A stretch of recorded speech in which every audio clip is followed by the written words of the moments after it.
என்னுடைய கணை ஏன் தம்மை வந்து அடையவில்லை வாசுதேவரே?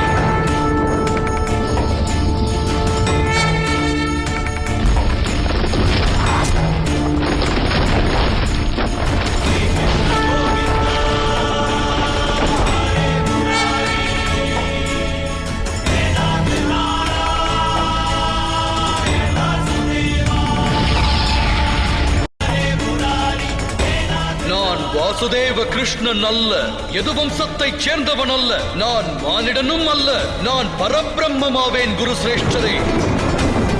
நானே சத்தியம், ஞானம், தர்மமாவேன். என் அனுமதி பெற்றே நடக்கிறது யுத்தம். என் அனுமதியோடே அணுவும் அசைகிறது நித்தம். என்னுடைய அனுமதி பெற்றே அணுகும் தம்முடைய மரணம்.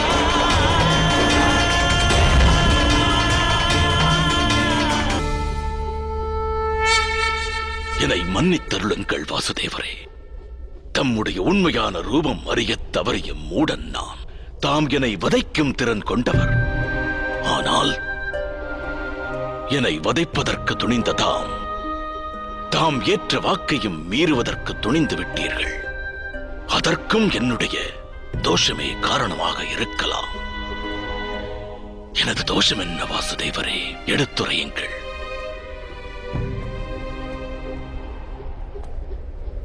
அஞ்ஞானமே தமது தோஷமாகும் பீஷ்மரே. தாம் தர்மத்தின் உண்மையான ஸ்வரூபத்தை இதுவரை அறிவதற்கு முயற்சிக்கவில்லை.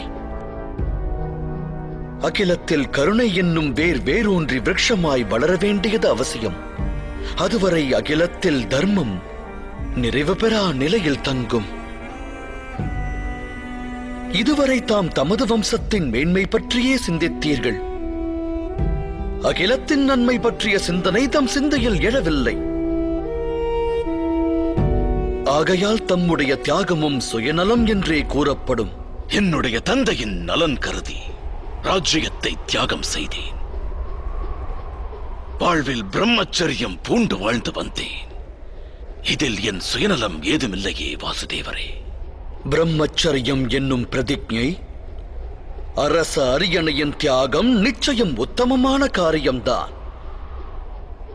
ஆனால் அகிலத்தின் நன்மைக்காக தாம் கடமையாற்ற ஏன் தவறினீர்கள் கங்கை மைந்தரே?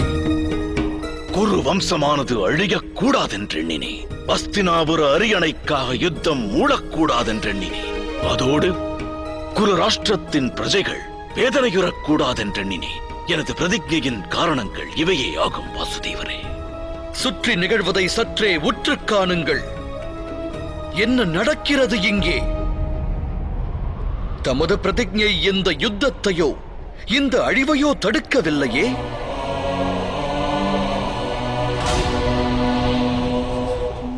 சற்று சிந்தியுங்கள் கங்கை மைந்தரே. தாம் தம்முடைய பிரதிஜையை தர்மம் என்று எண்ணினீர்கள். அது உண்மையில் தர்மமாக இருந்திருந்தால் ஏன் இந்த மகா யுத்தம் நடைபெறுகிறது? கங்கை மைந்தரே, தர்மத்தின் அர்த்தம் பழமை எண்ணங்கள் அல்ல, பழமையான குல வழக்கங்களும் அல்ல.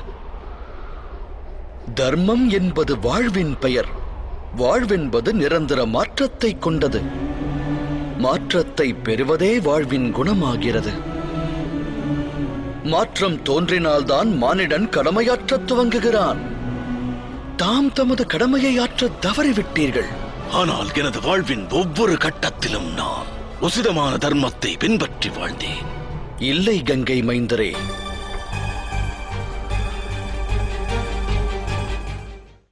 இந்த ஜென்மத்தில் தாம் கர்மம் எனும் பந்தத்தோடு இணையாமல் போனீர்கள்.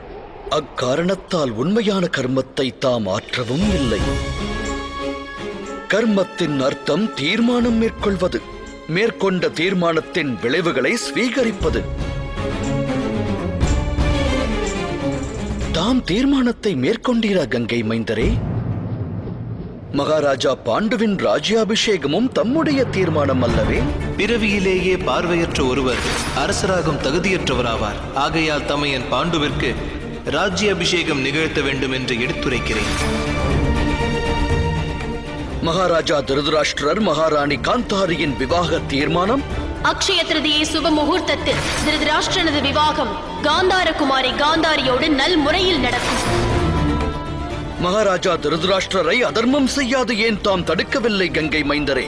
குமாரர் துரியோதனனுக்கு எதிராக செயல்படும் இவர்கள் அனைவருக்கும் நியாயம் வழங்குங்கள். இவர்களை சிரச்சேதம் செய்யுங்கள். இது மாபெரும் அநியாயமாகும். இது அரசனுடைய ஆணை. சூது விளையாட்டின் தீர்மானம் குலமகள் பாஞ்சாலிக்கு நேர்ந்த அவமானத்தை தடுக்காதிருந்தது. பிதாமகரே, அரச குலங்கள் அனைத்திலும் தாம் புகழ் பெற்றவர். தாம் பரிசுத்தமான அந்த கங்கையின் புதல்வர். தம் கண்ணெதிரே நடக்கும் இந்த அநியாயம் கண்டு தாம் ஏன் மௌனம் சாதித்தீர்கள்? இந்த யுத்தம் தொடர்பான தீர்மானம் அரசகுலம் தனில் தர்மம் மீண்டும் ஸ்தாபிக்கப்பட வேண்டும் என யுத்தம் அவசியமாகும். அனைத்து அதர்மங்களையும் அடியோடு தடுக்கும் திறனும் தம்மிடம் இருந்தது, உடன் சக்தியும் இருந்தது. ஆனால் அதற்கான தீர்மானத்தை தாம் மேற்கொள்ளவில்லை. தாம் தம்முடைய பிரதிஜை மற்றும் வாக்கிற்கு அடிபணிந்தே வாழ்ந்தீர்கள். நான் சேவகனாக இனி என் வாழ்வை கழிப்பேன். தெளிவாக கூறினால் நல்முறையில் கடமையாற்றி தீர்மானம் மேற்கொள்ள வேண்டிய தாம் அதை விடுத்து விலகி நின்றீர்கள்.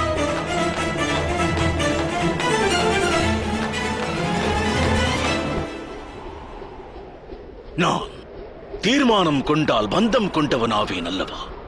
பந்தத்திலிருந்து விடுபட கர்ம யோகத்தின் சித்தாந்தங்களை பின்பற்றியிருந்தால் தம் வாழ்வே தர்மமயமாகி இருக்கும் கங்கை மைந்தரே. பந்தத்திலிருந்து விடுபட கர்ம நெறிப்படி காரியங்கள் புரிந்து பலன் மேல் பற்றுதல் அகற்ற வேண்டும். அடுத்தவருடைய ஆணையை கடமையாய் ஏற்பதற்கு பதிலாக கர்மத்தையே கடமையாக்கி இருந்தாலும் பந்தத்திலிருந்து விடுபட்டிருக்கலாம். பல காலங்களுக்கு முன்பு தாம் பிரதிஜை மேற்கொண்டீர்கள். அச்சமயம் இன்றைய அச்சமயம் அறிந்தீர்களா? நிலைமையானது மாறிவிட்டது கங்கை மைந்தரே. காலமானது அனைத்தையும் மாற்றியது. இருப்பினும் தாம் தம்முடைய பிரதிஜையை மீறவில்லை. உருவான மாற்றங்களை உமதாக்கவும் துணியவில்லை. அதனால் விளைந்த விபரீதம் என்ன? நிகழ்கின்ற இந்த யுத்தம் அல்லவா? அப்படி என்றால் பிரதிஜை முக்கியத்துவம் அற்றதா? நிச்சயம் இருக்கிறது. எந்த ஒரு பிரதிஜையால் அகிலமே நன்மையை பெறுகிறதோ அது முக்கியத்துவம் பெற்றதாகிறது. ஆனால் அதே நேரத்தில் மனிதனுடைய உள்ளத்து பிரதிஜை, அவனுடைய தீர்மானம் அகிலம் அனைத்திற்கும் இன்னலை விளைவிக்குமேயானால் அந்த க்ஷணமே அவனுடைய பிரதிஜை முக்கியத்துவமற்று உடைக்கப்பட வேண்டியதாகிறது.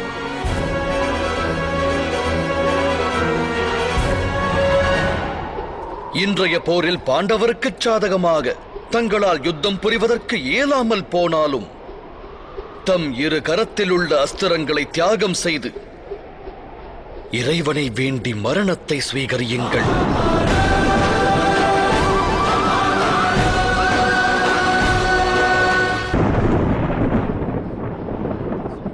ஸ்வீகரிக்க சித்தமாய் உள்ளேன் வாசுதேவரே. இன்று தாம் வழங்கிய ஞானத்தை அன்றே வாழ்வில் பெற்றிருந்தேனே, ஆனால் உயிர்கள் கொன்று குவிக்கப்பட்டிருக்காது. தம் ஞானம் வாழ்வில் கிட்டாவிடினும் வாழ்வு முடிவிலாவது தம்மால் வழங்கப்பட்ட ஞானம் நிச்சயம் உபயோகப்படும்.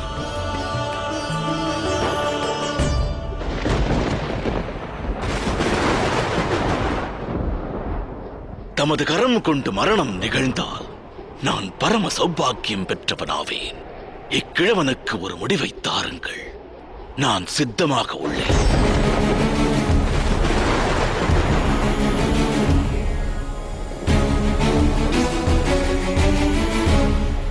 தம்முடைய இச்சையை நிறைவேற்றுகிறேன்.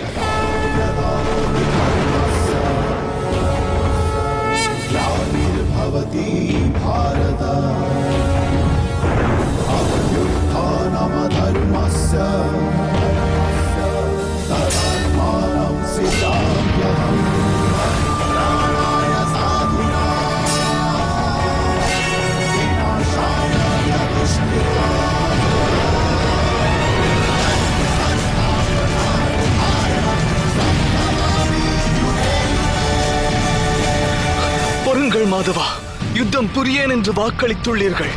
இது வாக்கினை மீறும் சமயமாகும் பார்த்தா. ஆகையால் நான் அளித்த வாக்கை அளிக்கின்றேன். ஆனால் மாதவா, அகிலமே தம்மை பழி கூறும் அல்லவா? அந்த பழியையும் நான் ஏற்பேன் அர்ஜுனா. இந்த யுத்தம் முடியும் தருவாயில் நீ போற்றும் வாசுதேவனை பலர் சாபம் தந்து தூற்றப் போகிறார்கள் என்பதை அறிவேன். அதன் விளைவை பற்றிய சுகமோ துக்கமோ என்னில் இல்லை. தற்சமயம் கங்கை மைந்தர் பீஷ்மரின் மரணமே அவசியம்.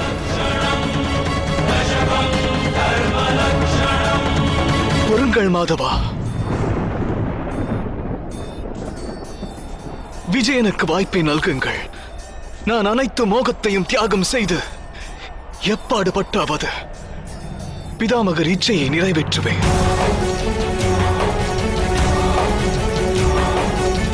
ஆனால் தாம் இந்த அர்ஜுனனுக்காக அவச்சொல்லை ஏற்க நான் அனுமதியேன் மாதவா.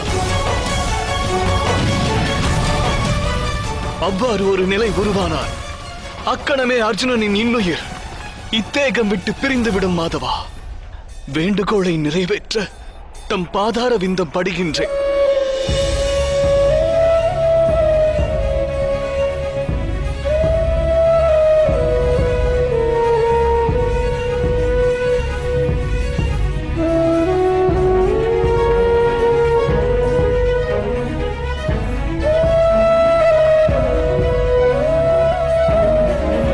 என்னுடைய மரணம் தேவி அம்பை மறுஜன்மம் எடுக்கும் போது நிகழும் என்பது விதி வாசுதேவரே. அக்காரணத்தினால் ராஜகுமாரி அம்பை சிகண்டினி எனும் ரூபத்தில் ஜனனம் எடுத்தாள்.